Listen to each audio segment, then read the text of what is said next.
Hey folks, okay, so I just wrote down some notes here. I'm gonna do another Bible reading, but I haven't done for a while, so I feel kind of guilty, so I'm gonna do one. But I just wanted to go over a couple of the books that I've read lately, and I haven't even read them actually. What I do is I go on this app, Scribed. I'm gonna show you guys, and I'm not plugging Scribed, but I'm just gonna show you guys how I read my books. Okay, so this is Scribed anyways. So I was just recently listening to, let's go to Joanna Prentis. So this was one of the books that I just finished listening to. It's called The Essenes, Children of the Light by Joanna Prentis, right? I'm at the end of this book, but I'll just play it. So if I'm listening to one of these audiobooks, and Joanna Prentis, narrated by Rebecca Hazlitt and Ted Snow. This guy's got a funny voice. Light by Stuart Wilson. But anyways, that's Joanna Prentis. This is generally how I listen to my books, right? And what I'll do is a lot of the time, like, I'll just put my headphones on, then I'll just lay down on the couch and listen to my book on Scribed. And I can walk around the house because these don't have cords. Okay, anyways, people know this stuff. So, getting on with what I was talking about. So, I just recently listened to that book. So, Jesus, and this kind of relates to the Bible topic. So, The Essenes, The Children of the Light by Joanna Prentis. And about 4 months ago, I think it was, I listened to Delores Cannon, Jesus and the Essenes, which is another book. And I'll put pictures of these books. I'll do this time. Which is Jesus and the Essenes by Delores Cannon. And also I found out that Edgar Casey did a book. It was kind of a book. Somebody translated some of Edward Casey's work, who's another regressive, who's done a lot of regressive hypnosis work and stuff like that, right? But the thing about a lot of these regressive hypnosis is that if you get an average person that's sat down with a regressive hypnosis that doesn't have any recollection of the Bible or anything like that, I mean, you can't make this stuff up. If you put somebody under a regressive hypnosis and they start spouting out that they lived in, I forget where the Essenes lived. They lived, I don't even remember. It doesn't matter. But you can't make this kind of stuff up. And I'm just giving you guys ideas here too, right? But for them to go into the back of their head and pull up all these memories of, past lives and stuff like that. So, I mean, I tend to lean towards a lot of material that's been channeled by, like, not necessarily through mediumship and regressive hypnosis and stuff that people channel in and stuff like that, right? So, anyways, to get on with one of my points that I was making. So, in that book, which is about 10 hours long, the one by Joanna Prentis is about 10 hours long, and this is all on Scribed, so you guys can go into Scribed and listen to these for yourselves if you have 9 hours and 55 minutes to listen. And then the Delores Cannon one, I'll tell you guys how long it is. Delores Cannon, that one's 12 hours, right? But they're long, so you're looking at 20 hours. But I listened to them through, right? But the Delores Cannon one about 4 months ago, and the what's the other chick's name there? Joanna Prentis one, like just a couple of nights ago, which kind of brings me into the fact that when I was listening to that, it brought me to the point about this frequency healing and tuning, which was more or less what the Essenes would do, right? So which the Essenes would do, and that was more or less, they would start their mornings. I'm just going to try to tell you guys this. So I'll give you guys the shortest form possible here. They would start their morning by getting themselves in tune with nature and the stuff that surrounds them, right? So you could think of that as a modern day, if you have a favorite song or something like that and having your morning coffee, get yourself in tune with your environment, right? But that's not necessarily the right frequency for you to tune into if you have a favorite morning song, but it just makes you happy. So anyways, they would take that person when they're in that perfect tuned up form and they're functioning at optimal levels, and then they would take a reading on that person, right? So they'd say this is when this person's at their optimal health and vitality. So when somebody's up and had a cup of coffee and they're bouncing around the house and dancing and all that other jazz, then they would take a reading on that person, right? So most people, when they wake up and they have their coffee and they're happy, or they're getting ready to go to work or whatever, they have, they have positive, good energy, right? So that's when you would take that reading, when you're just woke up and you're at optimal levels and you're bouncing and you got energy, right? So let's take that reading. Let's say it's and they say that a human is tuned right now. Our optimal frequency is about 64 hertz or something like that. It's about 64 hertz, right? Which is, we're kind of on the upside of what we used to be at, like 40 hertz or something like that, right? So these are just not relative numbers, right? So anyways, so they would try to tune, so they would take that 64 hertz and they would measure that person, right? Because everybody's different, so they would kind of take measurements sort of and just gauge that individual, right? And then that gauging would reflect back on some sort of an instrument, like a tuning fork or some sort of technology. Like, it's not really so much technology, but you just be able to put that person back into a good attunement, right?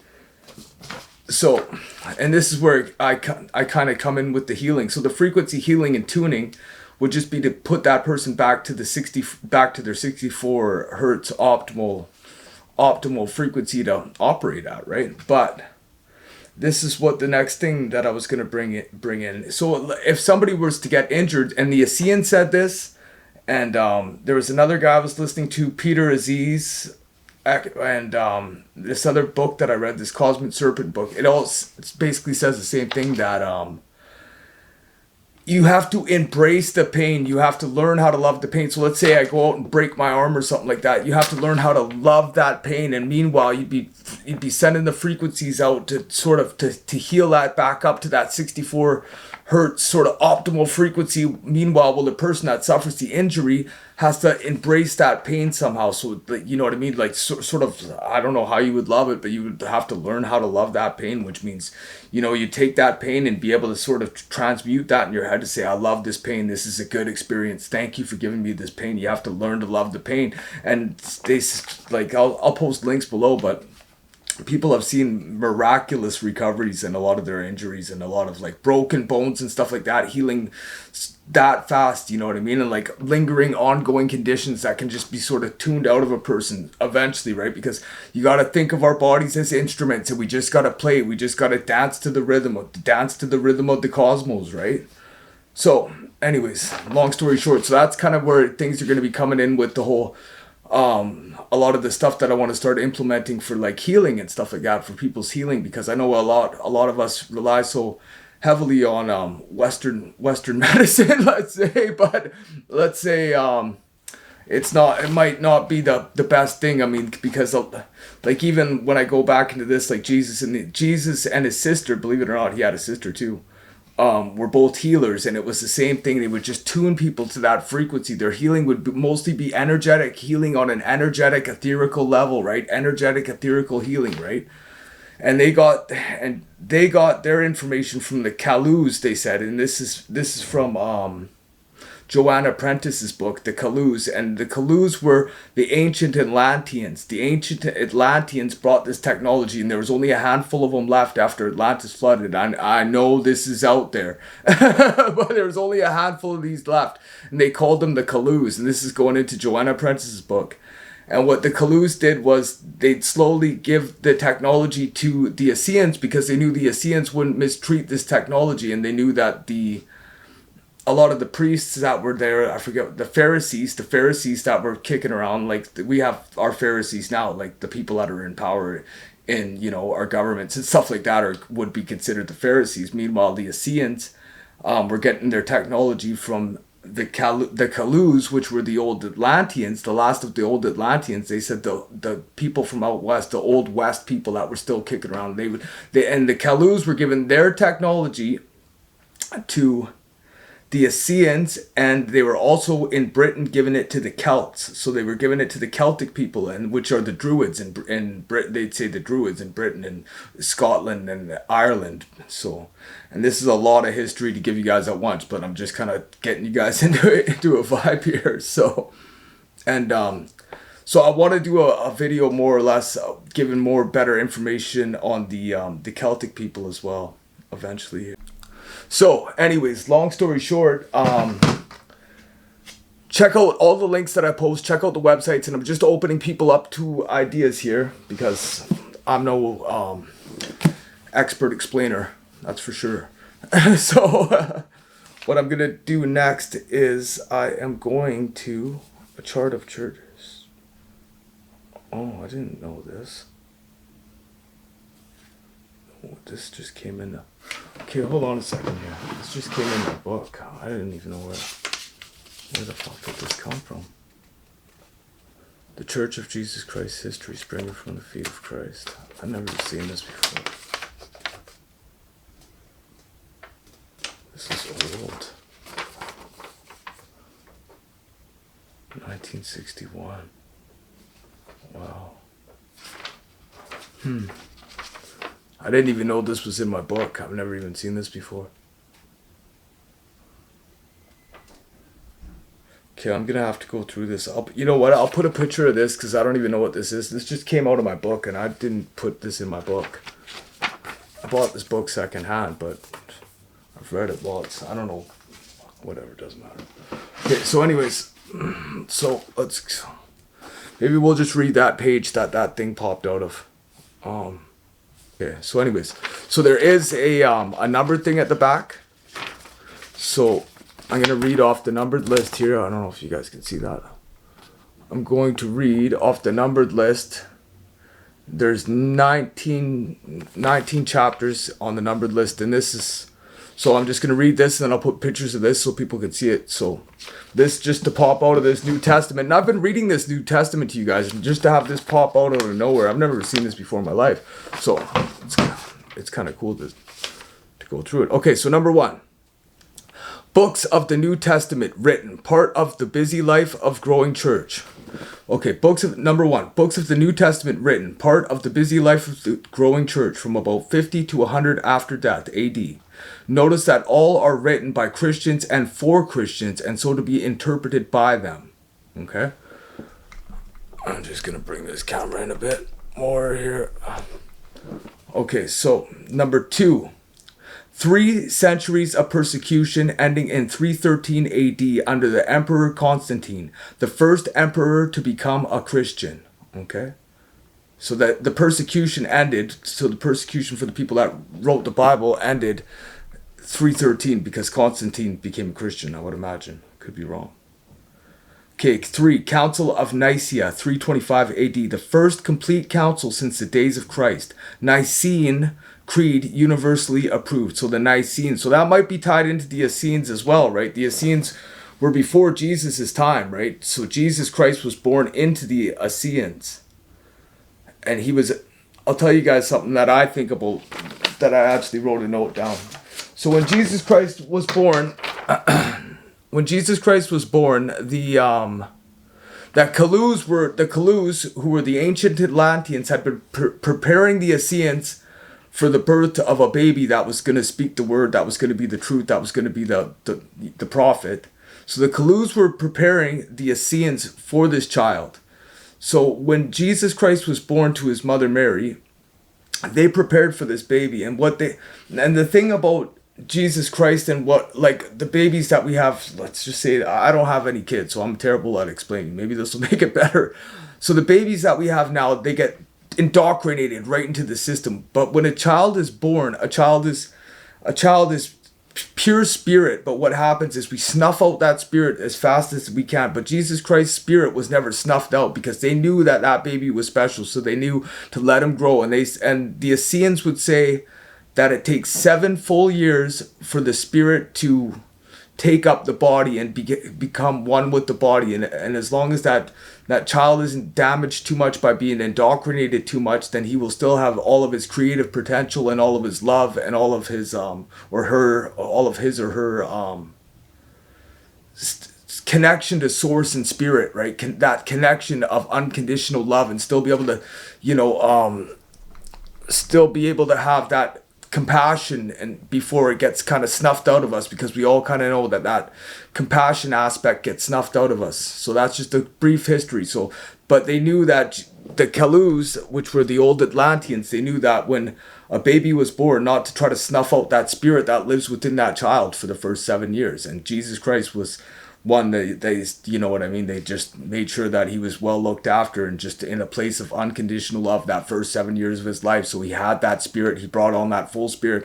And when that child's around 7, they said that he would be aware that that spirit's in him and he can connect with source and he can do all these magical, wonderful things. Something like that. For layman's terms, right? Okay, so 4.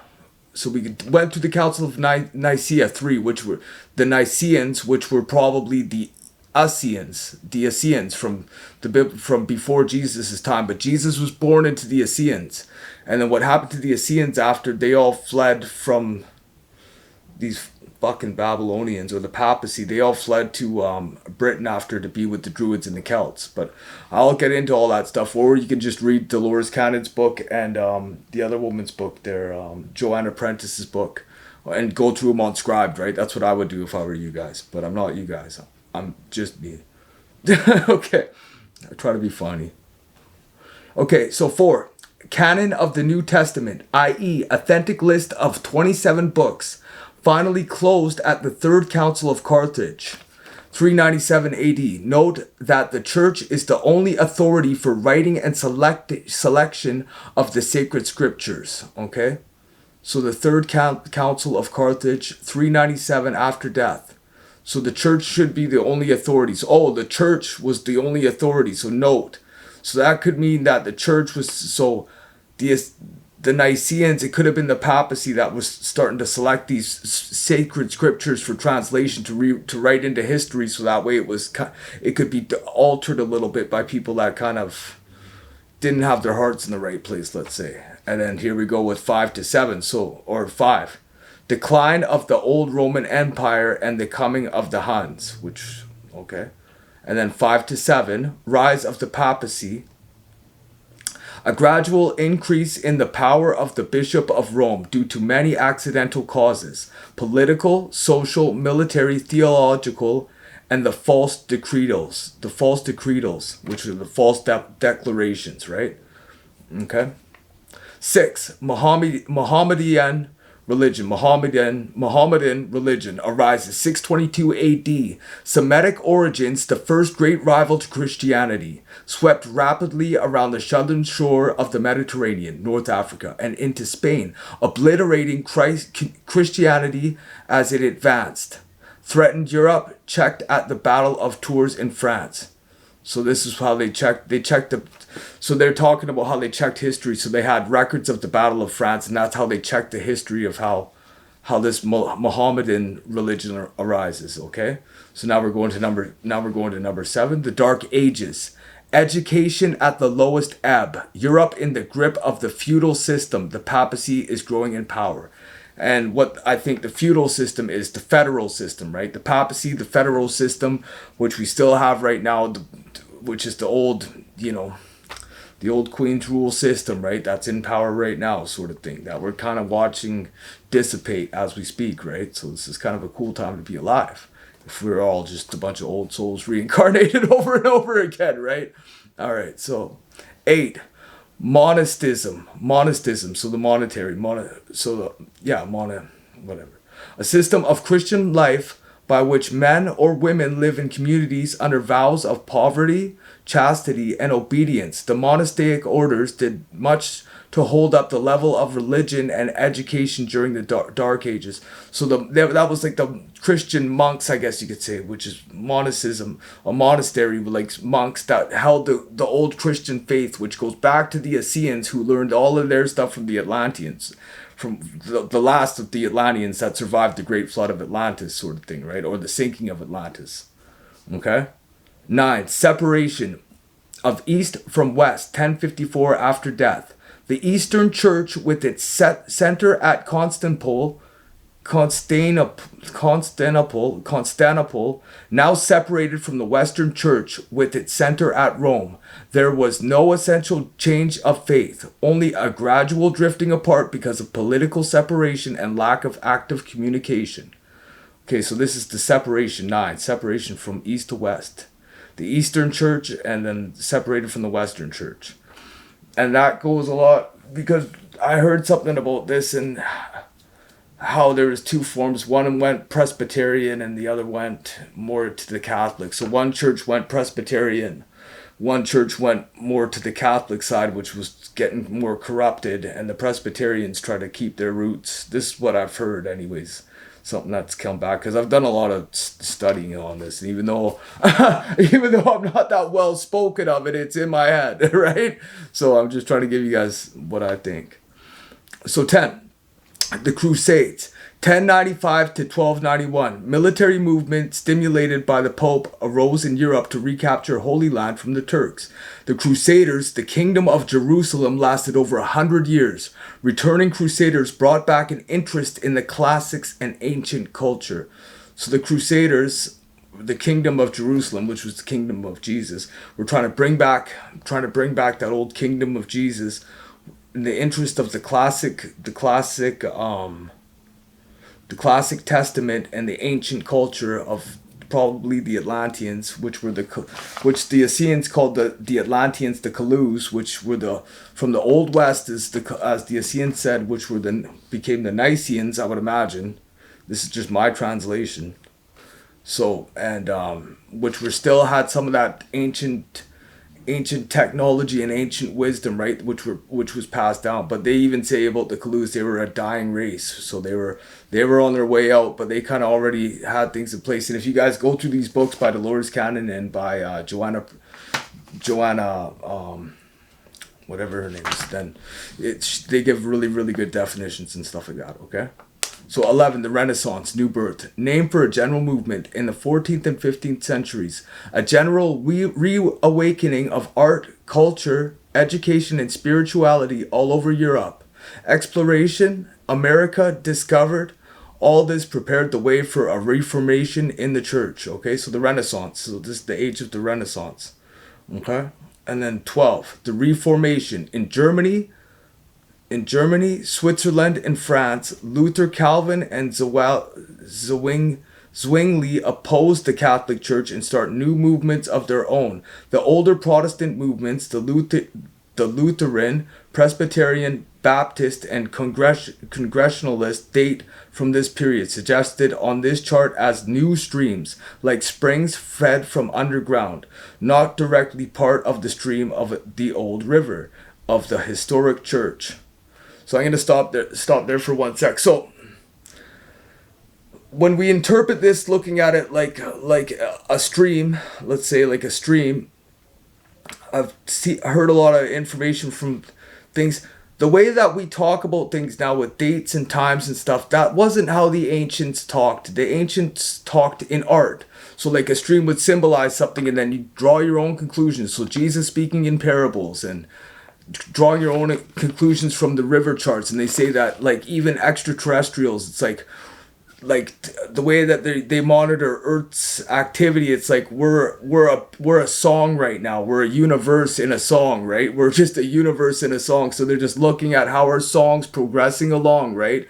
And they say that their spaceships fucking run on music, and I forget, I'll have to find out. It's all a song and dance sort of thing, right? They don't come crunch little numbers and look at graphs. It's all just a song and dance and a flow. It's that universal flow energy, right? It's a flow energy, not a stop-start fucking, none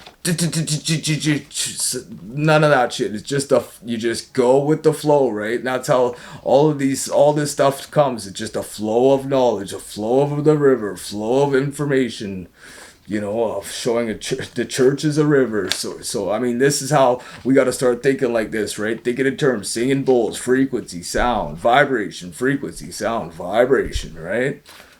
Okay. So we got the Reformation. Or I stopped there. Not directly part of the stream of the old river of the historic church, intending at first only to protest against abuses and to reform the old. They soon became new and separate organizations. They kept some of the old elements, all appealing to the Bible, but lost or reputed one or more of the essential strands of the five-fold stream. Okay, I'm not sure what that means. Reformation in England, 1534 AD. So that's 1534. So that's close to 500 years ago now. So we're going back only about 500 years. So the Reformation in England, 1534 AD and following. The Church of England rejected the authority and control of the Pope and reformed many abuses in practices and teachings. No new church was founded. There were the same clergy, people, beliefs, and buildings. The Church of England was still a true branch of the old river. The national church simply reformed itself. An aggressive and often tyrannical king, Henry the Seventh or something, I think, who was interested in lands and revenue more than in religion, made it possible to hasten some of these changes. The king's divorce and wives had no bearing on church reforms. The fivefold stream of church life was kept, but there was an unsettled condition for over a century. Okay? Number 14. The Methodists. A society started in England among churchmen under the leadership of a priest of the church, John Wesley, 1738. It was part of an evangelical revival in England. The movement separated from the church due to the unfortunate hostility from churchmen. Wesley did not intend this. In America, the body gave the name bishop to their principal ministers, although they had not reconceived the Episcopal concentration, hence the name Methodist Episcopal, separated into several groups. American Methodists finally reunited the three principal bodies into one, 1939. American Methodists finally reunited the three principal bodies into one, 1939. So American Methodists, I don't know anything about that. So I'd have to go and do more research on the Methodists. So this is how I would come up and say, okay, I should do some research on the Methodists now, right? Number 15, in America, churchmen were separated from the mother church in England, 1783, by the Revolutionary War. No break, still in communication. Our principle, each national area to be organized as a self-governing province of the church. At this time, the title Protestant Episcopal used to indicate we are governed by bishops, that we affirm, protest the evangelical elements of the faith as opposed to Roman errors. We are now known generally as the Episcopal Church. Fuck, that name is something else. 16. Oxford Movement, 1833 and following. Okay, so this is going back about 100 years. Well, it's 2022, so let's just say 90 years, right? Or no, over 100 years.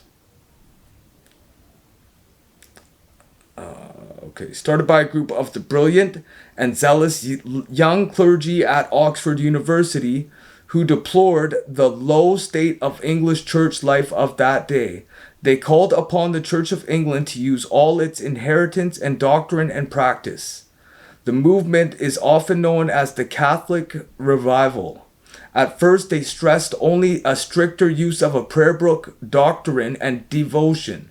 After 1880, the movement assisted in the restoration of the correct ceremonial investments as part of our church have all been affected by it. 17. Other Protestant churches. Since the Reformation of many new Christian bodies have started, some were in protest against some other group or a succession from another body. All claim to be based on the Bible. Most of them are in the United States. And that's Old Catholics, number 18, a group in Europe which withdrew from the Roman Catholic Church in protest against the decree of infallibility of the Pope by the Vatican Council of 1870. So they've known about this for a long time. Headed by the Bishop of Utrecht, this body has maintained the historic ministry, is in communion with the Episcopal Church membership, 170,000 in Europe, 370,000 in USA. Large group of old Catholics formed the Polish National Catholic Church with the headquarters in Scranton, PA. Okay.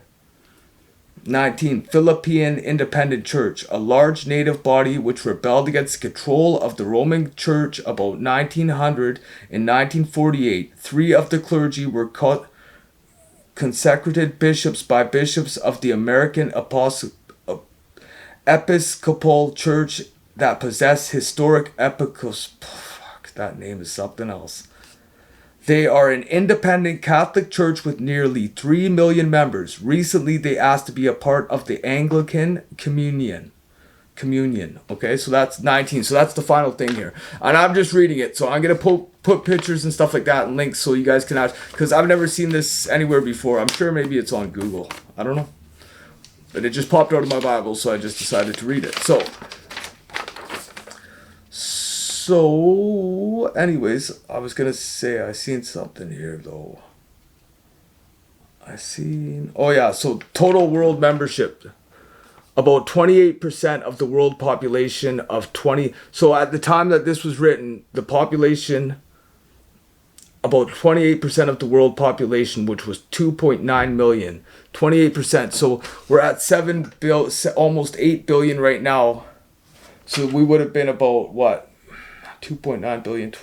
So we would have been about 1 billion when this was written. We would have been about a population, give or take, about 1 billion people in 1960.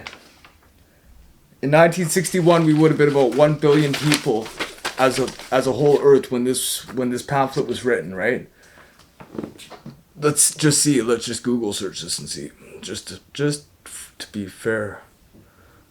World population 1961. Population 1961. It was. Oh, okay. Okay, so it says 3 billion people in 1961. Oh, but the first printing of this was in... Okay, so this was reprinted in 1961. The first printing of this... So this was first printed in 1939. So 1939, and then it was reprinted in 1961. So this is actually 1939. And I'll make sure that I put a note of this at the beginning of the video. So this came from 1939. And this is a chart of church history. Okay, so 1939. 1939. Would have probably been 1 minute. Oh, no. It says 1939 that the population was 2 billion. Was that right? Whoa. Maybe it is. So I guess 2 billion in 1939. So I was wrong. Okay. So 2 billion people in 1939 was the world population. But now we're at like 8. So 1939 world population. Let me see this again. 1939. Yeah, it says about 2 billion. Okay. Now we're at 8 billion. 8 billion people. So 1939 we were at 2.3 billion. In 1939 when that was written we were at 2.3 billion. Now we're at 8 billion in 2022. 7.9 billion, 8 billion. We'll just say it because people are getting it on like bunny rabbits these days. Okay, so anyways, so that's that. And I also... So I'll put this pamphlet. So like when things like this happen anyways, just kind of a fluke that I got this pamphlet. So there'll be a lot more to see on that. And I'll also post pictures and links of the book and that too, right? So I hope you guys enjoyed that. And